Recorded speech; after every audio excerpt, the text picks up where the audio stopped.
देखिए बहुत ही सुंदर विषय है और हम बहुत सिंपल लैंग्वेज में इसको सबके सामने रखना चाहते हैं ताकि इसका सब लाभ उठा सकें। हम जो संकल्प कर रहे हैं, निरंतर माइंड में संकल्पों का फ्लो चल रहा है, उसकी तरंगे चारों ओर फैलती हैं, इन्हें हम वाइब्रेशंस कहते हैं। अब ये तरंगे प्रकृति में जाती हैं, ये बड़ी सूक्ष्म गति है। प्रकृति और इन तरंगों के बीच में रिएक्शन होता है और प्रकृति वही चीजें हमें निर्माण करके कई गुना करके वापस दे देती हैं। उदाहरण ले लीजिए, एक व्यक्ति गरीब है, अब उसके मन में बार बार ये विचार उठता ही है, हम तो गरीब हैं, पैसे की कमी है, बच्चों को पढ़ा नहीं सकते, एक अच्छा घर भी नहीं ले सकते, हम तो गरीब हैं गरीब हैं। अब ये उसकी निगेटिव तरंगे निकल रही हैं, प्रकृति में जा रही हैं।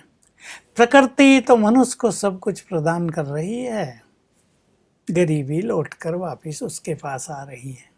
और यदि वो व्यक्ति दृढ़ संकल्प कर ले, नहीं मुझे इस गरीबी को मिटाना है, भले ही हमारे परिवारों में हमारे बाप दादा भी गरीब थे, वो भी मजदूरी करते थे, पर मुझे इस गरीबी को मिटाना है, मुझे धनवान बनना है, तो यही संकल्पों के वाइब्रेशंस पुनः प्रकृति में जाएंगे।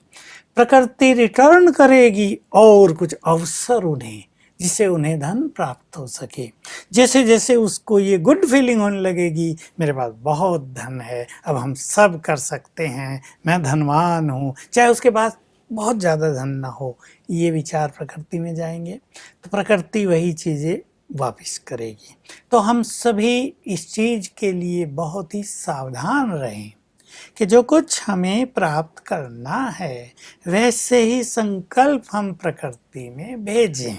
जी, जो भी हमें सुन रहे हैं, देख रहे हैं, वो एक सुंदर संकल्प कर दें अपने बारे में, आज से मेरे साथ जो कुछ होगा बहुत अच्छा होगा। रोज सवेरे उठ के 7 बार संकल्प कर दिया करें, आज से मेरे साथ जो कुछ होगा बहुत अच्छा होगा।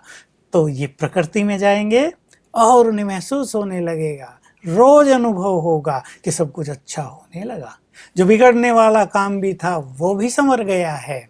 तो इसका सभी को ध्यान रखना चाहिए। इस तरह ये संकल्पों की तरंगों की गति काम करती है। तो आखिर ये प्रकृति के अंदर हमारी रिसीविंग पावर कैसे है, वो रिसीव करके वापस कैसे लौटाती है? देखिए बड़ा गुह्य प्रश्न है और कोई भी व्यक्ति इस पे कभी तो चिंतन नहीं करता है। ये संसार का जो खेल है ये पुरुष और प्रकृति के मिलन से ही चल रहा है। पुरुष माना आत्मा और तीसरी सत्ता है परम सत्ता, जो परमात्मा है। अब ये प्रकृति मनुष्य आत्मा के लिए निर्मित है। जो ये प्रकृति के संपूर्ण तत्व हैं, ये मनुष्य की पालना करने के लिए ही बने हुए हैं। ये रचना, ये खेल ही ऐसा बना हुआ है। और ये जो नेचर है हमारे चारों ओर, it's very sensitive to our vibrations. हम जो कुछ सोचते हैं ये तत्काल ग्रहण कर लेती है। हम जिस कमरे में रहते हैं उसमें मिट्टी की पत्थरों की दीवारें हैं, लेकिन हम जो सोचते हैं वो दीवारें भी उसको ग्रहण कर रही हैं और फिर रिफ्लेक्ट करती हैं वैसा ही। एक व्यक्ति खराब सोचता है अपने कमरे में बहुत ज़्यादा, वो दीवारें रिसीव कर रही, कोई और व्यक्ति उस कमरे में आ जाए उसे महसूस होगा। लेकिन भाई साहब, जो आप इतनी गहरी बात बता रहे हैं, आज मनुष्य को इसके बारे में पता नहीं हो तो दूसरों को बड़ी दोष देता है और ये फलाने खराब सोच रहे हैं। ऐसे ही हमारे सारे वाइब्रेशंस हवा ग्रहण कर लेती है। देखिए बहुत सुंदर चीज है जो योग अभ्यास कर रहे हैं उनके लिए भी, कि एक योगी एक स्थान पर बैठकर योग युक्त है, पवित्र है, सुंदर विचार कर रहा है, उसे टकरा कर हवा बह रही है, वो उसके वाइब्रेशंस को साथ लेकर संसार में ले जा रही है। बहुत गुह्य गति है। हमारे चारों ओर पेड़ हैं, हमारे सुंदर विचार, उनके वाइब्रेशंस पेड़ों में समा रहे हैं।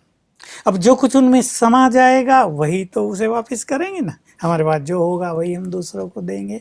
तो इस तरह मनुष्य आत्मा प्रकृति को सब कुछ देती है, जिम्मेदार मनुष्य आत्मा है। क्योंकि देखिए हमारे पास मन की एक और शक्ति है, एक और पार्ट है, वो है अंतर्मन। और अंतर्मन पर मनोवैज्ञानिकों ने बहुत ही जबरदस्त रिसर्च की है और ऐसी ऐसी रिसर्च निकाल करके हमारे सामने रखी हैं कि बहुत ही हम हैरान हो जाते हैं उनको पढ़ करके, सुन करके। यहाँ तक बोल दिया है मनोवैज्ञानिकों ने कि जो हमारा अंतर मन है वो नेक्स्ट टू गॉड है, और अंतर मन में यदि हमारा कोई भी पॉजिटिव या नेगेटिव थॉट्स एंटर हो गया, उसने उस थॉट को ले लिया, तो वो उस पर 100% काम करता है। अब मान लीजिए मेरी सोच नेगेटिव है, मैं यही सोचती रहती हूँ पूरा दिन कि मैं बहुत बीमार हूँ, मेरा पति अच्छा नहीं है, मेरा बेटा लायक नहीं है, तो वो वाइब्रेशंस तो फैल ही रहे हैं, लेकिन एक नेगेटिव सोच निरंतर उसका अंतर्मन रिसीव कर रहा है, और उसके सामने वैसी ही सिचुएशन फिर क्रिएट होने लगती है। बेटा और बिगड़ जाता है, पति और उसके विपरीत हो जाता है, बीमारियां और बढ़ने लगती हैं। हर विचार में, हमारी हर सोच में क्रिएटिव एनर्जी होती है, एक निर्माण करने की शक्ति होती है। हम जो कुछ भी सोचते हैं उसका बहुत ही इनडायरेक्टली वे में, जो हमें दिखाई नहीं पड़ता, लेकिन निर्माण होता रहता है। बहुत सारे प्रैक्टिकल उदाहरण देखने में आते हैं। एक व्यक्ति को कैंसर हुआ है और वो बहुत घबरा गया कि अब तो मेरा जीवन गया, मेरे बच्चों का क्या होगा, मेरे धंधे का क्या होगा। बहुत घबरा के निगेटिव सोचने लगता है। उस पर दवाइयाँ असर नहीं करती, उसकी हेल्थ दिनों दिन गिरती जाती है। दूसरा वही केस है, किसी को कैंसर हो गया है और वो मुस्कुराता है, कह रहे कैंसर हुआ तो क्या हुआ, हुआ है तो ठीक हो जाएगा, बहुत अच्छे अच्छे डॉक्टर हैं, सब चीज़ों का इलाज निकल गया है, मैं जल्दी ठीक हो जाऊंगा। दवाई तेज़ी से काम करती हैं और उसकी हेल्थ सुधरने लगती है। हेल्थ पे भी हम ये चीज़ें देखते हैं।